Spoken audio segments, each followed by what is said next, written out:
Hey fam! Okay, so this week's makeup mini sermon. This is what we're gonna do. Makeup wise, we are going to talk about tips, or I'm gonna demonstrate tips to help you have a makeup look that lasts all day long. So this is big event makeup, right? This is makeup for maybe a prom, a graduation, a wedding, something like that. So a big event where you know that you are gonna be seeing people, you're gonna be taking lots of pictures, you're gonna be under flashes, and you wanna be present in the moment, and you're not gonna pause so you can fix your makeup and touch up and everything. So that's what we're gonna do makeup-wise. That's what I'm gonna demonstrate. And it's good that you don't want to do your touch-ups, right? Because these are big events. You want to be present in the moment. So that's what makeup is. Mini sermon-wise, we are going to talk about forbidden love. And I'm going to share with you one of my favorite love stories. And I'm already getting choked up about it. Okay, so if this is your first time ever watching me do one of these makeup mini sermons, basically I don't do a lot of explanation about what I'm actually doing makeup wise. And the reason for that is because I am going to demonstrate what I'm doing makeup wise in a video tutorial tomorrow. So be on the lookout for that. I will post that tomorrow. If you have questions about what I'm doing, please go to the IGTV version of this video. I'm gonna post that later after this live. I'll post it later. Put your questions there just so that I can make sure that your questions are answered and they're in there and I can include them in my tutorial, or I can talk about them in my stories. Okay, so now let's go. Oh, I will say this, one really quick thing. One thing that you might see me do, especially as I'm teaching you about or demonstrating how to really make sure your makeup lasts all day long, one of the key ingredients in that is letting the makeup that you apply set and really get into your skin, okay? So I will be pausing a little bit more than I normally do. I might even use this fan here to help dry my makeup, make sure that it settles in, because that's a really key tip. Okay. Now, you can see I'm in a robe, I've got curlers in my hair, kind of channeling a little bit of where we're going today, but also let's just imagine that we are getting in wedding mode.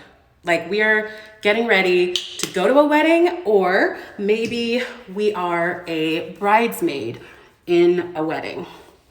And why, my friends, are we talking about weddings? Well, we're talking about weddings because it is my wedding anniversary on Saturday.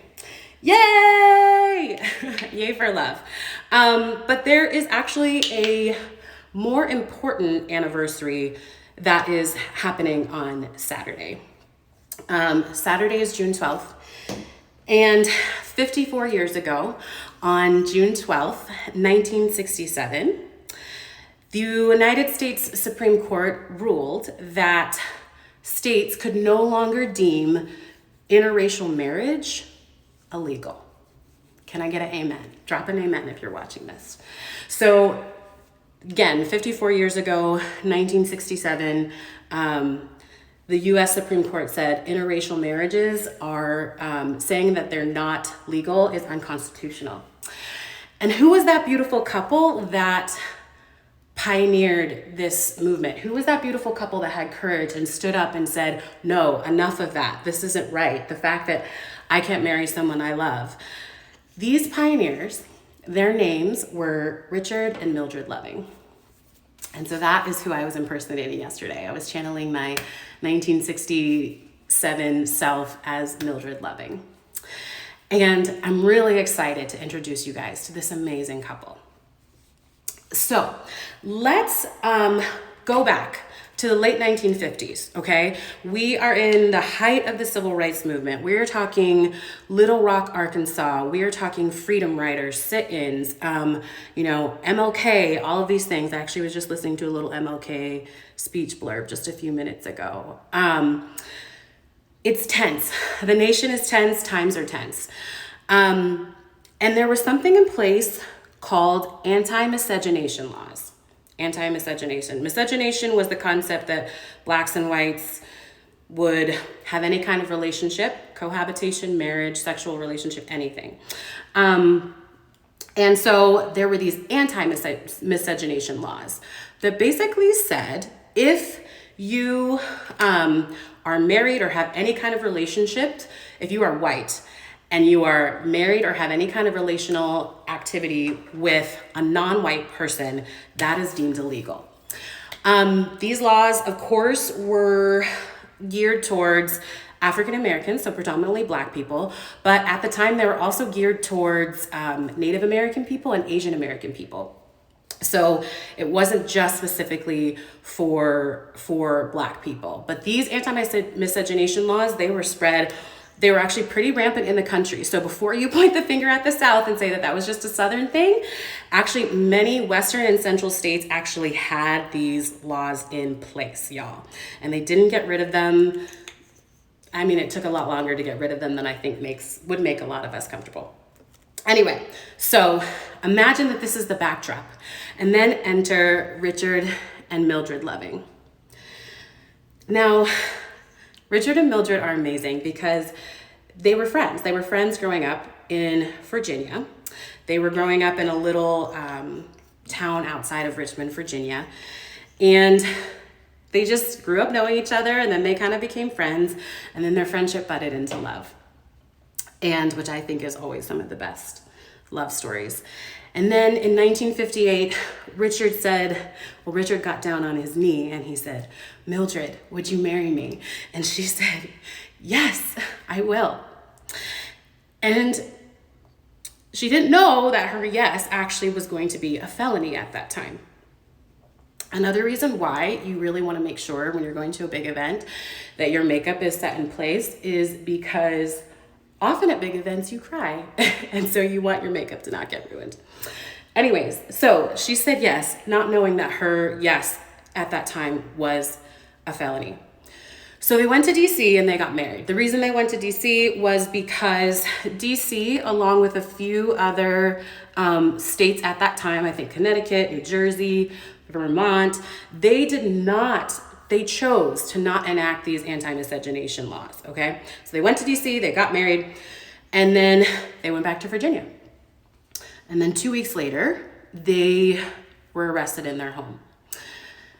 They were taken to court, and the judge was like, "Listen, what you've done is illegal. Like, the love between the two of you is not allowed, it's forbidden, it's illegal, you shouldn't be doing this." And he said, "But I'll stay the charges if you leave for 25 years and you don't come back." So they were like, all right. And they left. They left for that period of time. They moved back to DC because they knew that they could live in DC and it would be acceptable. And they started a family. But then in 1963, they were like, "Listen, this is jacked up. Wait, what is going on?" And then remember the country at the time. This is height of civil rights movement. This is freedom riders, segregation in schools.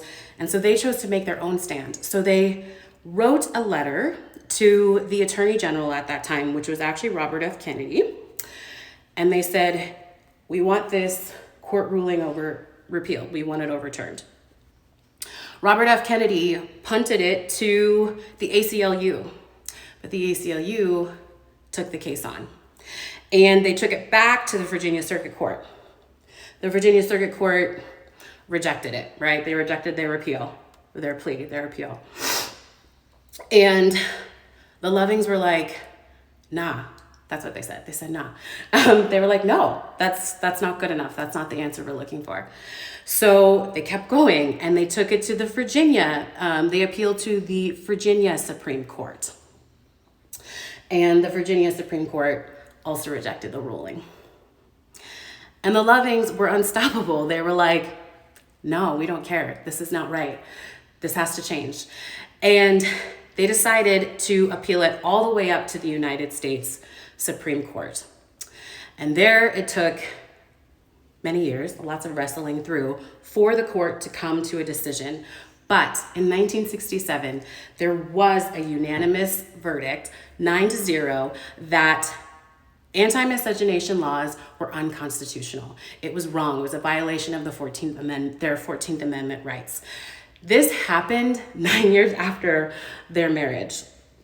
And their fight, their courage changed the relational landscape of America for forever. Mildred was just a girl who fell in love with her best friend. And she wanted to marry him. She wanted to be with him. And she fought for that love. And I just find that so admirable. Her fight, their fight, allows me today to be married to my best friend without it being a felony, right? And I hope and pray that I believe that there would have been somebody else who would have come along and said, okay, no, enough.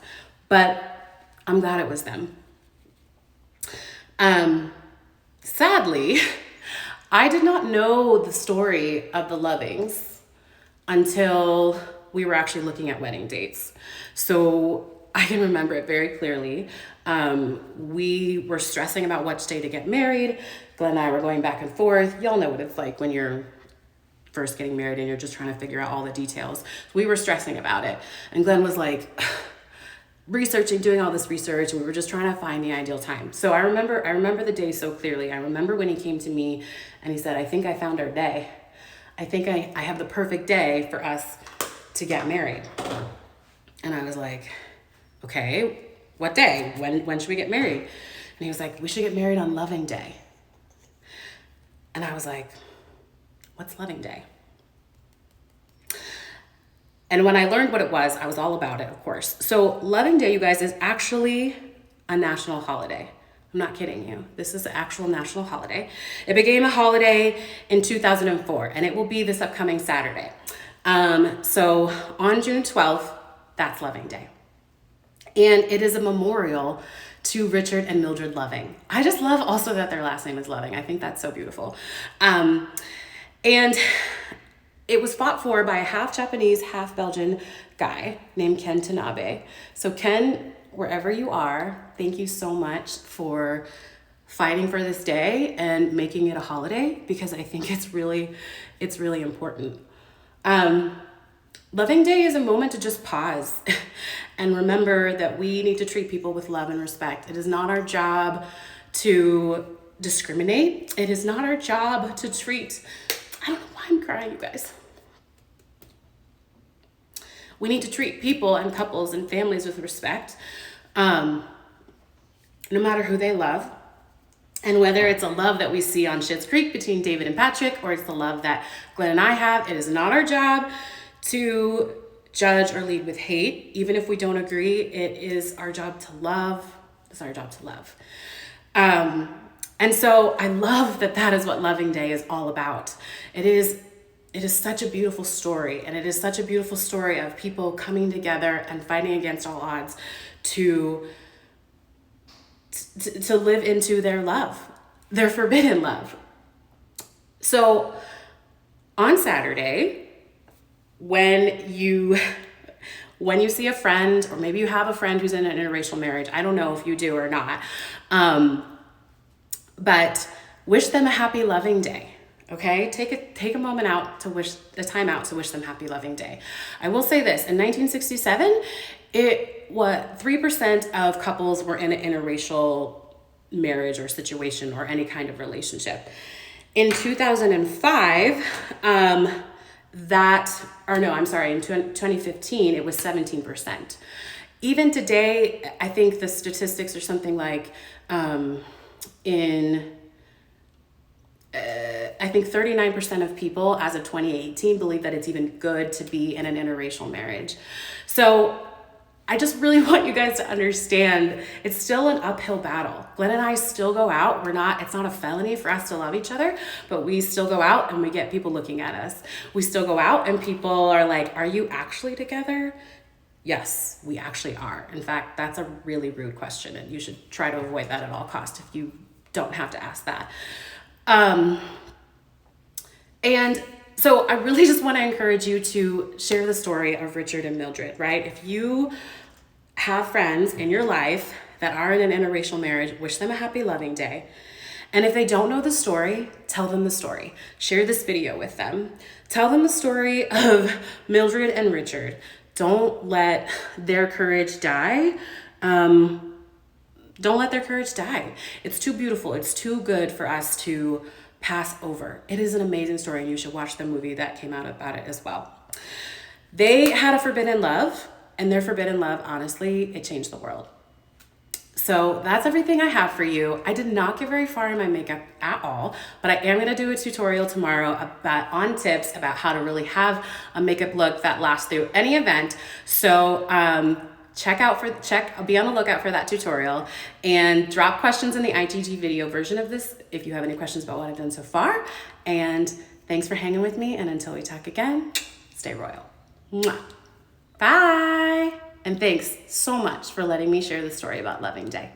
Bye.